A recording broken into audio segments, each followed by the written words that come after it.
So welcome to No Nonsense with Pamela Wallin. Now, a funny thing happened on the way to this podcast because I said to my producer, Paul Boone, I said, I want you to go and book Garry Marr. He's going to be a really interesting guy. We want to talk about China and this and that. Garry Marr is a former Alberta politician, and he now runs the Canada West Foundation. And so up comes this note from Paul saying, yes, here's some really interesting information on housing from Garry Marr. Paul, are you there? Could you explain yourself, please? Okay, it was I think it was December 19th, or it was the week of Christmas or something like that. Is this your excuse? This is my excuse. Yeah, this is my official narrative. And you said, yeah, okay, I want Garry Marr. Come on, let's get Garry Marr. And so I type in Garry Marr in Google, and the first thing that shows up is journalist, Financial Times, the housing market. And I was like, okay, yeah. Senator Wallin, journalist. Yeah. The housing market. Sure. This is the right guy. I was wrong. I was dead wrong. I think I had one too few R's. So then there was a conversation with the other Garry Marr who said, I'm the real deal. Journalism career spanning 4 decades, 19 years at Post Media.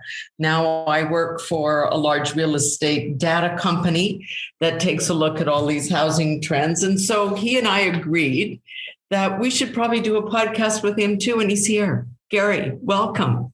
Thanks for having me, Senator Wallin. Talk about serendipity, right? We have this encounter, and then now housing is like a huge story.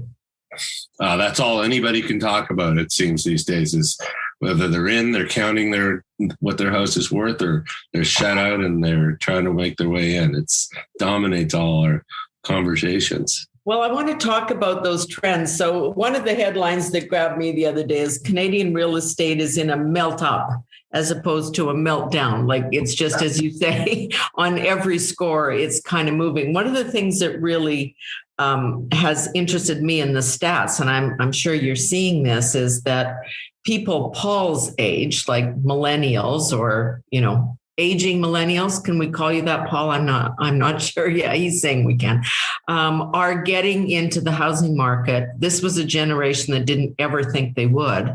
And now they're getting in. And in part, when we see the numbers from Stats Canada and other people, there's those government programs that were there in the billions of dollars. People have saved that money and used that money to break into a market they couldn't have before. Yeah, I think there's a lot of fear of missing out now in the market, and it's hard. I mean, you can feel it. I mean, if you didn't buy a year ago, you look at the latest stats across the country, prices are up 17%. So you feel like I missed out on that. And at the same time, you're exactly right. The government has created programs like they've increased the amount you can take out of your RRSP to buy your first home. That's a big bonus. Whether you could debate whether it's good policy, but at the end of the day, if you have a couple coming together, now they can take $70,000 out of their RRSP and throw it towards a first purchase, and that's going to help them get to that down payment. Whereas without that, before it was 25, so that gives people a boost on that all important down payment to get into the market. When governments were worried about the booms in Vancouver and Toronto specifically, of course, they made the buy-in price higher, right? You had to have a larger down payment. So have they done anything about that, or they've just allowed you to access funds for that down payment in a different way? Well, I guess you could define how they've done anything. One thing that definitely happens is lower interest rates. That is probably the biggest thing funding the market right now. If you look at, I was just looking these up today, and the 5-year, you can go get 5-year money, I think, for 1.5% or so. So that's pretty well no interest really. And how much you're going to knock down your principal, who knows? But it's the number one incentive, I think, driving the market right now is those interest rates. So the Bank of Canada says it's going to keep the rates low at least till 2023. They don't promise, but they suggest. And so as you say, you've got lots of people getting in with a 5-year guarantee there. But there's also that fear then of when those rates go up, are these younger people getting in that are using government funds or taking it out of their RRSPs? Are they potentially in some trouble then if they're into the housing market and the interest rates go up? I think that's probably a legitimate fear. I mean, one thing you could do, Canadians don't do it, but you could lock in for 10 years. It's almost unheard of because their rate on the 10 years 2.14%. I was looking at that today. And for that 50 basis points, that could be a big difference in your payments per month. So everybody's looking at the cheapest rate they can get in. But yeah, it's a real fear. I mean, we saw what happened when the government gave people a chance for deferrals. They immediately decided, I'm going to defer my mortgage for a brief period. We haven't seen a lot of defaults. That would be the argument against it. Despite everything that we say, all this debt and everything, the reality is Canadians seem to pay their mortgages. We don't have a, jingle mail, except maybe in Alberta where you can hand over your mortgage. I mean, some people might think that, but you don't get to walk away from your house. So, that'll chase you forever if you're underwater. So I think it's overheated, but I mean, at the same time, how do you argue against somebody wanting to get into the housing market right now? Exactly. I mean, it's always been the best place to save your money and make your money, right? I mean, it doesn't almost matter where you live. Maybe in some real rural sectors where towns are dying and the real estate values aren't going up, but anything that's even semi-urban seems to be a good investment. Well, that's what's really interesting, I find, about this pandemic boom right now is we're seeing people moving to the so-called exurbs. And I was looking at some prices, and it's really shocking. From a year ago, you're getting places where, like London, Ontario, and Kingston, and Halifax, like people are moving their lives to Halifax, and prices are up. They're up 36.9% year over year in Halifax. So people are packing up and moving to Halifax. They've decided they don't want to live in downtown Toronto, so they're going to Guelph, and it's 26% more to buy a house in Guelph right now. A Guelph home, if you can wrap your mind around it, the average price of a Guelph home is $734,000. Wow. The average. Like, that's amazing. I can't wrap my head around that. And I don't know. And I was there a couple of weeks ago, and you can see the boom is underway, like the building boom. There's a crane everywhere. Yeah. And to me, the question is, and prices they're actually not going up as fast in Toronto and Vancouver as they are in the suburbs and the so-called exurbs. And that, to me, is what will happen when this is all over. Those people are going to regret moving to these cheaper locales. Are they going to be able to work from home? Because a lot of this is that. Yeah, no, that's the really basic thing. Now, you work for a company that, represents major real estate people. So you're knowing the trends here, and you have to know the trends. So this work from home thing, of course, has changed the world as we know it. In terms of expenditures and how we relate to work and all that. You're working in your home or living in your office, however you wanted to describe it. But so do you think, or what portion of that is going to remain post the pandemic? What do your numbers tell you as you look forward, or just the speculation? Are people going to insist on continuing to work from home? And if so, about what percentage? That's the $1 million question right now that everybody's asking. And I think what we see on the ground for sure from our data is massive amounts of people moving out of the downtown. Vacancy rates through the roof. They've had that problem in Calgary for a while, but it's now in Toronto. And, the so-called shadow vacancy rate, which would be people who are paying their leases in offices, but the offices are empty. That's massive. That's even higher. But I think where is it going in the future? A lot of that, as you know, will depend on government policy, incentives. There's a lot of wild cards, I think, that people were betting on this are probably maybe if you're all in on it and you think this pandemic is going to last forever, I question that logic. I mean, if I'm in Toronto, and when I walk through downtown Toronto, or I bike through that area, it seems like a fairly unhospitable place right now, right? It's tall buildings. There's no bars open. There's no restaurants. There's no baseball. There's no opera. There's no everything. But, a year from now or 6 months from now, when all that's back, are people going to want to be back down there? I would say all the things that made Toronto, Vancouver, Calgary cities exciting, I'm not sure I buy it.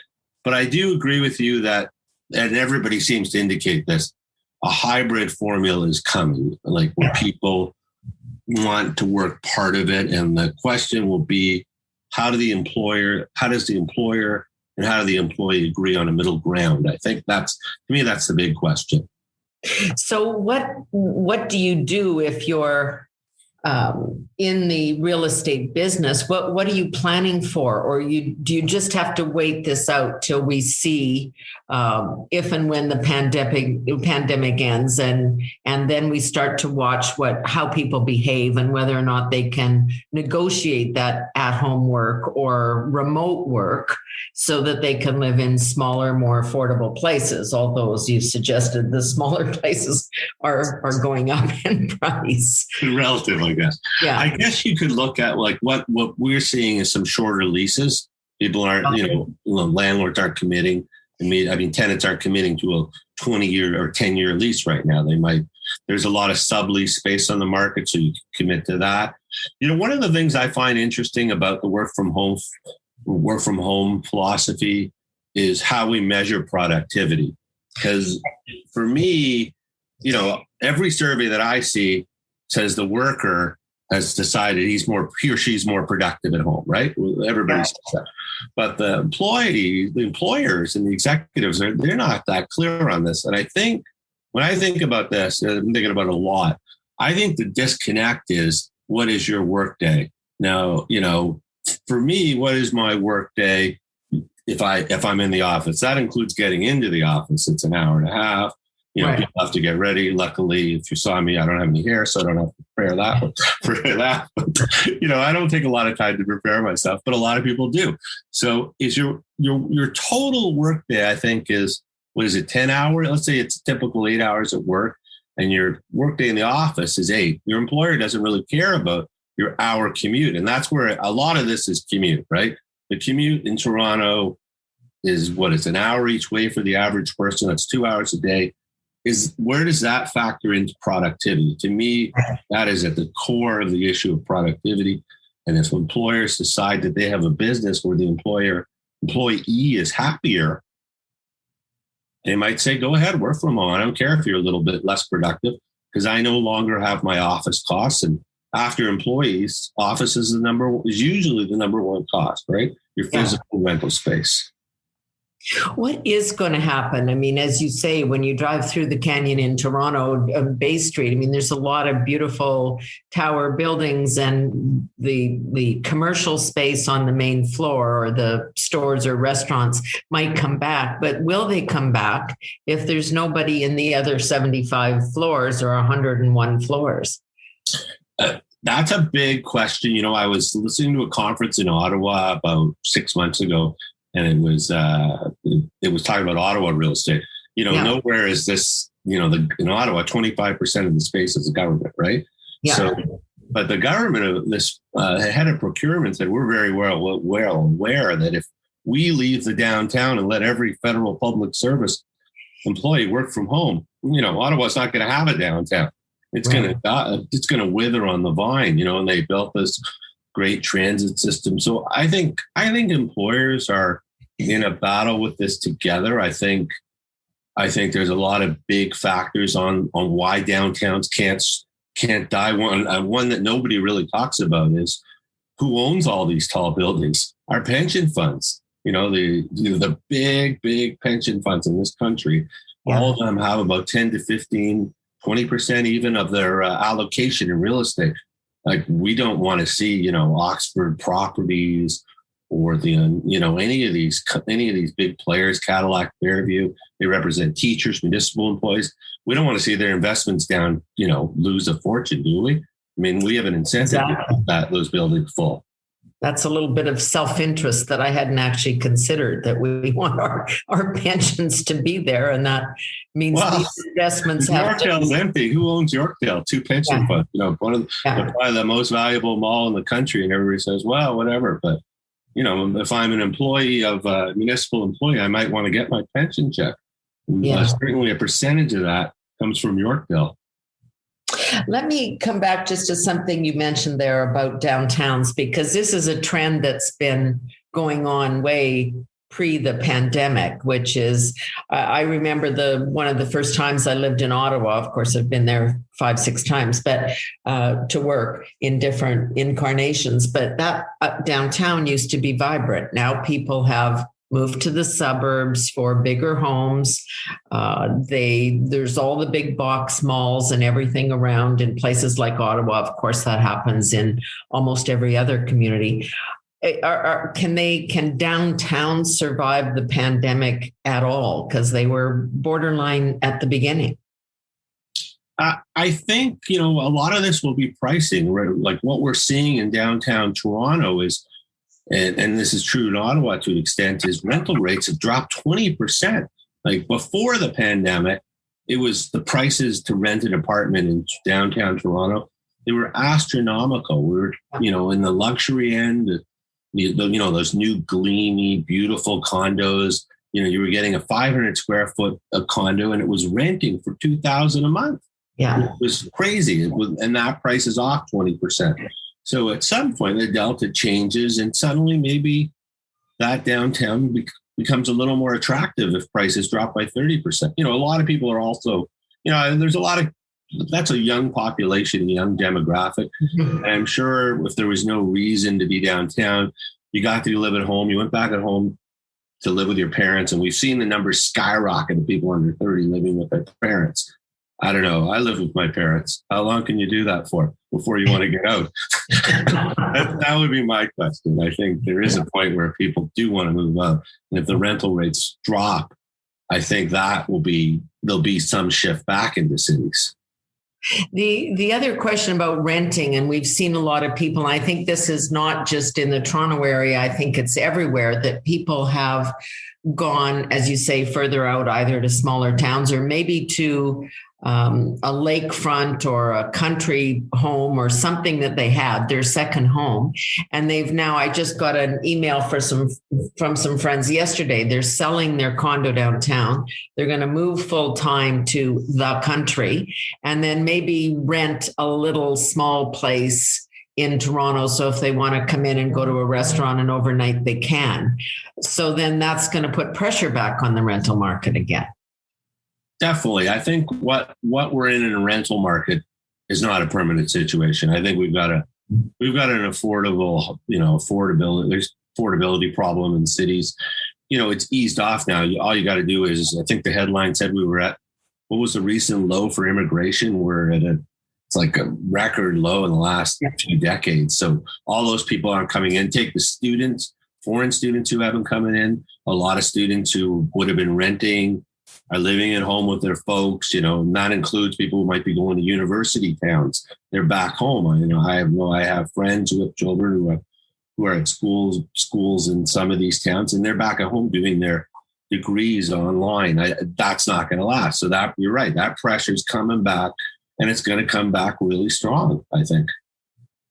This other thing that keeps popping up, I hear people say all the time, which is, you probably shouldn't even own a home after 65 or after 70. Like, sell your home, maximize your value out of that, take it and live your life and pay rent, because you're not trying to accumulate that wealth. You're trying to spend it when you get into your retirement age.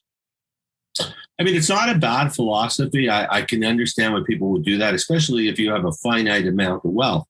But one of the things that drives home ownership in this country, and it's close to 70%, 7 out of 10 of us own our homes. That's amazing, isn't it? It really is. It makes you wonder, like when people talk about how the possibility of taxing principal residence to gains. I would say anybody who touches that is playing with a ball of fire, I think.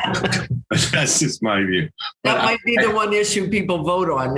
Yeah, I think so. But, it is interesting that I think the thing about the principal residence is you have more choice in Canada where you live. If let's say you want to live in a big house, a relatively big house, and you want to rent, you're downsizing. Maybe I want to downsize a decade from now. My choices are very limited in the product that's out there. There isn't, you can go to a high-rise tower and get a 2-bedroom apartment on a per square foot basis. That's going to be a more expensive proposition almost always. You do have the luxury of a doormat, security, weight room, all these things. But the house is, you have more choice, better value, more control. Most people don't want to leave. And all the stats show, we were supposed to get this monster demographic shift when people turned 65 and 75. They were going to leave. Their houses were going to become available. Never happened. It never happened. All these people don't want to leave. And they're now doing what you're saying. Some of them are buying second places, or some of them, like one of the most startling stats I've seen in the last few years is the number of people over 65 who take on bigger mortgages because they want bigger houses in their retirement. Over 65. Yeah. They'll take on bigger houses. They upsize. Like, it seems logical that people over 60 would upsize, but it does happen. So what's that? That phenomena is grandparents that want a room for the grandkids to come and stay in a pool in the backyard, or? Yeah, I think some of them can afford, and it's also a wealth issue. They've got the wealth. Some of it's inherited. We know about the massive amount of inheritance, that wall of inheritance, which is also, driving the housing market to know without question. The bank of mom and dad continues to drive the housing market. And I think people, even when they're older, they have this money, and a house is something you spend, a lot of hours a weekend. So it's easy to argue the utility from being in a house. Well, and I guess also people are physically in better health. So the prospect of having to maintain the house isn't that daunting, or if they have some wealth, they can get some help with it. It's not like they have to leave because they can't shovel the walk or go up the set of stairs. Exactly. I mean, we know that there's been, tons of renovation market took off because of all of this. And I wonder what the lingering effects of the pandemic are going to be on people wanting to sell their house. We know the place to be during a pandemic was in a house. Yeah, with the yard. With the yard, a backyard and everything. A place to, kick back. It was a major privilege to have that. You were lucky to have that compared to somebody who's in a high rise during the last year. I mean, I have a backyard and I'm very thankful for it. And you wonder, like, during this, I've always thought I would downsize. But now, people I know in condos, they weren't able to exercise in their room, in those rooms they have, all the luxuries that are part of a condo, which make it such a livable, wonderful thing. They haven't been available for a year. And I kind of wonder what type of scar that will leave on the mindset of people, like, over the next 5 to 10 years. Yeah, I think it does. And, just our most recent podcast, we were taking a look at with Andre Picard at what's going on in long-term care facilities and old folks' homes. And I think people have had a look in that window in the last year, and what they saw scared the hell out of them. And that they do need to be fixed and upgraded and all of those things. But I also think it has that impact of people saying, I'm not going anywhere near that. I'm going to stay in my home as long as I possibly can. Yeah, that's a great point. I mean, you wonder, like, so much of our savings is geared around not being in that retirement home. They've always had sort of a bit of a negative viewpoint, and you wanted to stay in your house as long as possible. That's got to be entrenched more than it's ever been. So, and especially as you said before, the ability to retrofit your house in a way to fit it. And the new houses are being built, like, especially on the luxury end. You see some of these new infill townhouses in Toronto, and sure, it is a wealthier part of the market, but they'll have elevators. They put elevators in, an elevator used to be, it is still a luxury item, but it used to be something for a mansion, right? Yeah. Nobody. Now it's in a 3-story townhouse. Yeah, it is, or it's roughed out so you can put it in one day. So instead of, having a lift on your chairs, which some people might not want to do because it's not sellable when you resell it, there's a lot of minor things you can do. But if you have a small little elevator that takes you from, a narrow, condo that takes you from 0 to 4 every day, and it's really easy and you can do it with your walker, why can't you live there till you're 90? Yeah. I think you can.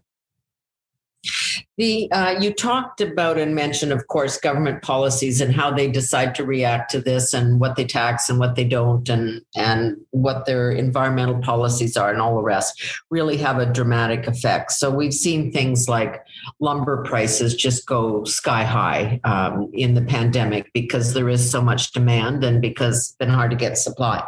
So that means prices are going up. You've got environmental policies that have been difficult, and also just world markets on the energy sector in Alberta and Saskatchewan, for example. So what are you seeing there in terms of some trends? Like Alberta, downtown Calgary, the last time I was there was pretty bleak. Well, it's interesting, where the government role in this recovery, and especially if we're talking about housing, you wonder whether it's going to be enough push to take it on. Because one of the problems we've seen in this country, and it's starting to catch up to us now, is we don't build enough houses for the number of people that we have in this country. And that includes immigration, whether you're for or against it. You still have to house people. And, I always say there's income. Yeah. Yeah. There's two, in my mind, I think, when we talk about affordable housing, it's a very loose term because to me, there's creating affordability in the market and then there's subsidized housing. And it's going to be very hard at any point in the city of Toronto to build an apartment unit and make a profit on it that only rents out for $800 a month. That's not possible. It is never going to be possible. So the question is, how much money do we want to spend? Because we want people to have a place to live in the city. And how much can we maybe reduce some of the other end of the market and the midterm to the higher end of part of the market? And that can be done with more supply. But I think the problem, and this has always been the disconnect in the market, is, you've got you don't have a coordinated government policy. And that's not laying the blame at any party or any, it's just it's also jurisdictionally with the provinces. Yeah, too. The federal government controls supply, demand, through interest rates and immigration, and the provinces and their partners in cities, they decide where everything's going to be built. So that's a pretty tough divide, and it's very hard, I think, to get the levels of government to coordinate policy. And it's now sort of reaching a point where I think it's becoming more critical than it's ever been. Well, we're watching it on the vaccine rollout. The federal government is supposed to be buying it and procuring it, and the provinces are supposed to be delivering it, and they're all yelling at each other saying, give me more, and the other way is do it faster, right? It's a very hard issue. And on housing, it's I get it. You live in a great neighborhood, or I live in a great neighborhood, or he lives in a great neighborhood, and they don't want more density in their neighborhood. It's right. Like, no, we don't want more cars, we don't want more of this. And there's this one of the REIT CEOs, one of the landlords, big landlords in the country, always has this line that he says, Canadians want more immigration. They just don't want it in their neighborhood. Right. The stuff not in my kind of like, it sums it all up to me. Yeah, that's exactly right. And I mean, it's the same with low income housing, right? How, as you say, who's going to build it and who wants it in their neighborhood, right? So you have to come over both those hurdles to figure out how we can house people. Yeah, I agree. I think you've got to sort of, you can have a little bit of skepticism about developers, but I think, you give people certain density for certain housing, and usually that you can create low cost housing that way. I mean, there's a whole debate of whether you want the government to build it itself. And, I'm not going to get into that, but I think that's a completely separate debate. That there are ways to encourage, more housing, and developers will tell you one of the reasons we've had lack of housing is is rent control across the country. It's a discouraging factor to build rental housing. And, you can't help but feel sympathy for anybody who can't afford a rental increase right now. I mean, there's a big part of the population suffering, but at the same time, the consequence of that could be that we might see less rental construction in the next 5 years because people are worried they won't be able to pass on rental increases. So what's the answer to that? Like, how do we deal with that over the long term? That's always going to be an issue, whether it's pre-pandemic or post or with high immigration levels or low, it doesn't matter. That's always going to be a problem. Rent control is there because people need it with fixed and low incomes. On the other hand, who wants to provide it if you can't make any money when that's supposed to be an investment? You've hit it right. You hit the nail on the head there. That is the essence of it. I think if you talk to developers, what they want more than anything else is cost certainty. I mean, if you talk to anybody in business, they don't want the rules changed on them in the middle of it. And, in Ontario, that's what happened. They changed the rules and they expanded rent control to more buildings. Then they took it off existing, new buildings back in November, I think it was 2019. And then people could price that in. But if you and a lot of the big buildings are now being built by those safe pension funds we talked about earlier, and they can look at things on a 50-year window of a building, which can be fairly positive because then they can establish, what income flow do we need and what rental rate do we need over time. And I think cost certainty is probably and this is a pandemic, so all cards are off the table to a degree. But I think cost certainty and the ability for real estate companies to figure out, what can I pencil in as my profit? What can I pencil in for my profit? This is the return I want, be it a 5% return, 6% return, whatever they want. And then you can figure out whether you can build that unit. And sometimes it's a question of giving them enough density to allow for that. So I just read a story the other day about Walmart. So they're going to put, I think the figure is 500 million into renovating stores and fixing it up. So that's also been a debate during the pandemic, which is a lot of provinces closed the small businesses and let the big boxes remain open. It was very controversial because you got lots more people going into the big boxes together in small places where maybe if 2 or 3 of us had been in smaller stores, it actually might have been safer. How's the industry kind of factoring that in terms of their plans? Well, I think one of the biggest problems with the retail sector is right now is nobody knows what the state, who's going to survive and who's not going to survive. And I understand why we've placed a lot of rental subsidies in different ways into the market, but it has sort of put everything on a holding pattern for a bit. We haven't seen any investment sales in retail, so people aren't really trading real estate properties because you don't know what a real estate property is worth. But I think, as we come out of this, I was just talking to somebody about this today. There's a lot of retailers and a lot of creativity happening in that people are thinking about post-pandemic because there's so much retail space now. And even with the government subsidies, I mean, I think something like 2,300 stores have closed down during the pandemic. And what this executive was telling me is there's people poised to go in with some different models. Like there's a big movement and for, luxury secondhand goods, apparently is some niche market that might emerge out of this. I think that's huge. We're all going through it. The kids don't want the China and you got to get rid of this stuff. And maybe somebody wants it out there, but it's not the automatic pass down that it once was. And even the charities aren't that interested in picking up old stuff. So you've got to find some other way to dispose of this. Yeah, we're heading towards, and this I always feel positive about this technology. Yeah. We're heading towards a more efficient economy. Yeah, and if we get a more efficient economy, where somebody has some product that is niche for some neighborhood, and they can make money, and they can open up a store, and the rental rate sort of fits it.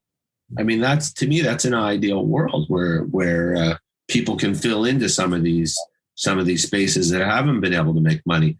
And I think I don't believe that I think restaurants are going to come back very strong. I know the deputy chief economist at CIBC, he's predicted lineups for restaurants by the time this is over. But what I think will be interesting is the supply of restaurants has probably gone way down during this period, and the demand is going to suddenly surge for that product. But can the real estate fast enough? Yeah, but the real estate industry is also getting creative. Like, one of the things, landlords are being more flexible on rent. Like, they're willing to, instead of taking just your rental rate, like, normally the retail would pay X dollars per month. Now the landlords are working out deals with their percentage of sales. Yeah. I participate in this to a degree, the upside. And I think what this has done is forced a lot of people in the retail sector to get more creative. Yeah, it is interesting. Like, even, a lot of the chains have closed outlets like Starbucks. So I guess the question is are other coffee shops going to move into Starbucks locations, or is it going to be one of these places where you trade and sell your furniture to other people in the same income bracket, but it's just something new and different, that secondhand market that you're talking about, or the more creative side? Well, that'll be interesting. I know, Starbucks is now focused heavily on the drive-through window, right? Yeah. Because they don't want to touch anybody or go near anybody. And that's more of a slam dunk for them. But, I just did a piece this week about a Calgary company that is trying to build up franchises in Toronto and make their way back to Toronto in some of these abandoned Starbucks locations. Mm-hmm. So they think they can take over some of these Starbucks locations, and maybe they can. I mean, there's opportunity there. I haven't seen a lot of new retailers. The only thing I see that's new is cannabis. Yes. I've never seen so many cannabis retailers. My God, it's everywhere. It's on every street corner. I haven't really done a lot of work on that, but I'm fascinated to know if the market's there for that. It feels like there's more cannabis stores than liquor stores, but I know that's wrong. It just feels that way right now. It does make you, though, go back to the point we discussed earlier about productivity. I mean, if you don't have to drive and you can work at home, this could be a dangerous trend. I mean, people might be happier, but it's true. But there is, as we get more efficient, I think we can also become way more productive. I think, when you don't have, and some people want to shop, right? They enjoy the whole experience of shopping. Retail therapy. Yeah. That it's true. There's an entertainment factor to retail. And I think that's going to be actually big coming out of the pandemic too. Like, I think people are not just going to want to have a plate of pasta, dumped in front of them. They're going to want to go somewhere for an experience that is something different than what is at home. And that'll become something that people might even be willing to pay for. Because we know not everybody, but there's a large chunk of the population with massive amounts of savings ready to be spent right now. And I think those people will probably help retail quite a bit. That's when you talk about that experiential side of eating or consuming or whatever, I was in Dubai at one point, and, they've got ski hills in the malls, right? It's pretty extreme, but people do seem to be searching for that kind of thing. Well, we almost kind of invented that in Canada with the West Edmonton Mall. Absolutely. But how long has that been up for? You're 100% right on that. And that was people used to, I think they still do. They used to vacation in Edmonton in the middle of the winter to go to a mall. Well, you must have. Edmonton's a great town, but you got to have something great to go to Edmonton in the middle. Well, if you wanted to watch the Oilers practice, that was the 80s, right? So you had Gretzky, so definitely that was probably a lure too.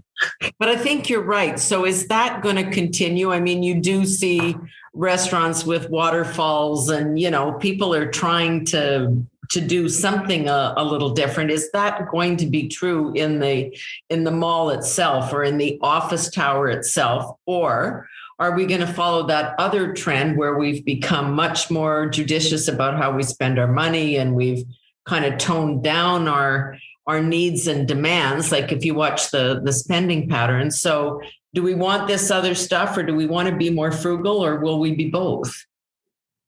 I mean, I think we're going to spend. That's what I think. I think there's, the people who've had a rough time in the pandemic, they're not going to spend. Obviously, they're unemployed. They're in a tough spot. But the people who haven't lost any income, and they've had the same income, and they're saving. And they're saving. I think they're itching to spend. You look at, they're already doing it on their house. We know, like, you look at how much people spent on home fitness equipment during the pandemic. Incredible amounts of money have been spent on home fitness, and try to find a rowing machine right now. And doesn't exist. So I think people are willing to spend, and I think they will demand. There will be demand for it, and I think one of the problems for the retail sector is I think there'll be the regional sort of where you pick up your little goods things that's going to survive, and then the big ticket malls. But that middle mall, which isn't really very sexy. It doesn't really have much to it. What am I doing there if I'm going there in and out. I can just get it delivered to me, right? The same with all of power center. We had a lot of power centers for, the power center where you drove up, picked it up, went home. Yeah. I think you wonder whether those are going to be in the pandemic. I do think people will want to kick the tires on it and see something in person, but I want to feel ready to get it. Yeah, they'll be ready to get it delivered. And I think that's one of the interesting things about retail in the future is I think at the local level, you had a lot of retailers storing goods on property. I don't know. That doesn't really make any sense in the future. You probably want to go over to Best Buy, look at the TV set, look at the phones, look at the X, and then they deliver it to you in the next 24 hours. That could make sense. I also think, it could also be in another location. Like Walmart is building Walmart's building this big center in Toronto where you open up, you order all your goods online and, XXXXX, and you drive there and pick it up and then you leave. So they take out that last mile guy who's come to your house, woman who's come to your house and deliver the goods. You go get it themselves. And you can already do that at Loblaws too. Groceries you can pick up. So there's definitely evolution happening there. Okay, here's my final question. Let's say you win the lottery, but the money has to be spent on real estate. So are you going to go to Halifax, which seems to be trendy in the new in place?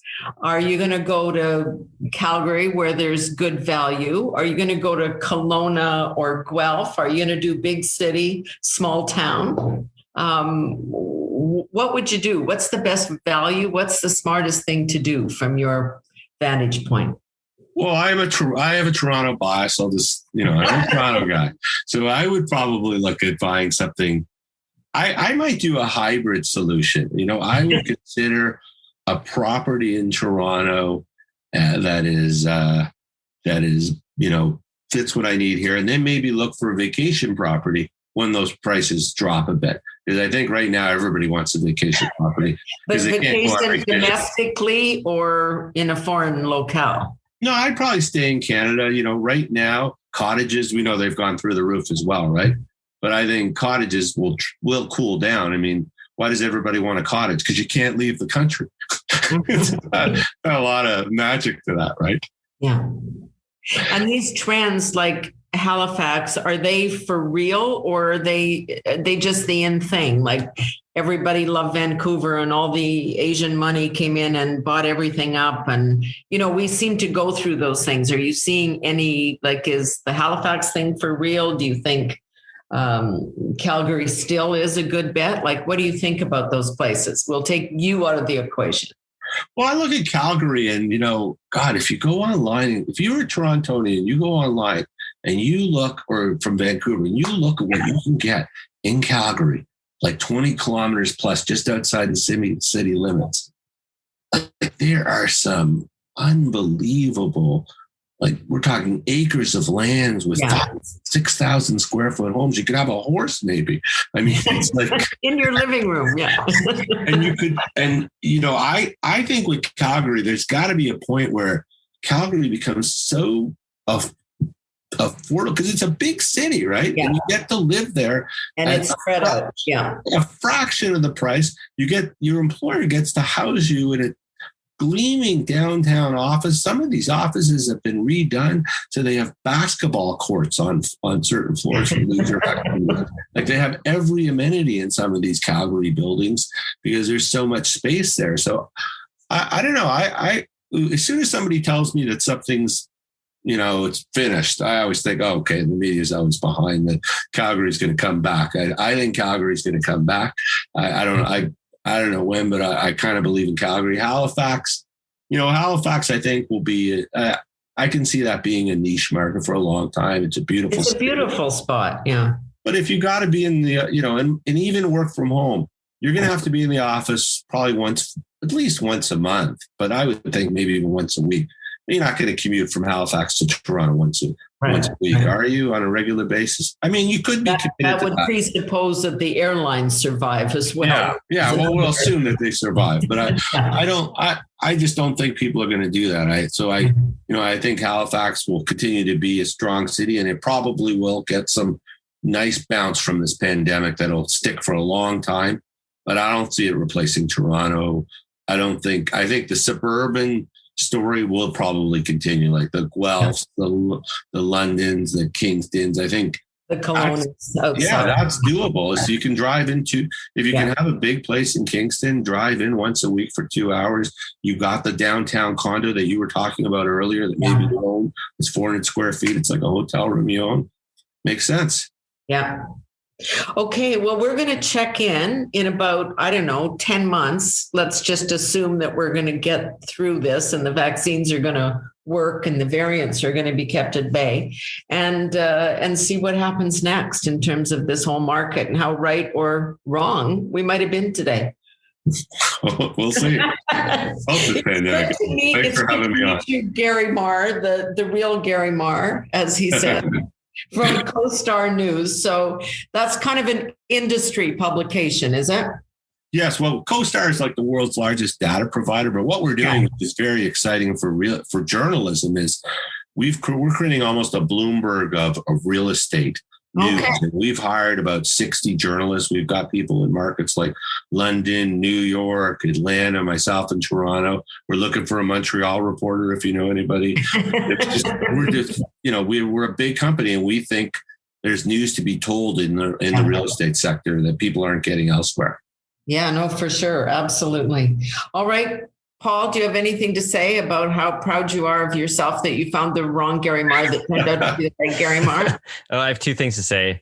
We need to do a panel with both Garys on Calgary's economy.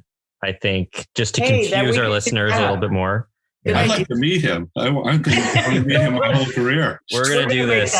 This is my responsibility now to connect you two. And then my one last observation from this episode is that we need more homes with elevators. So that's what I'm going to start looking for an elevator in my own house. So well, that way, you know what, you can keep grandma at home and put her upstairs, right? Exactly. Where, those of us with bad knees can. I wish I had an elevator, and the last move out would be in the box, right? Yeah, that's absolutely true.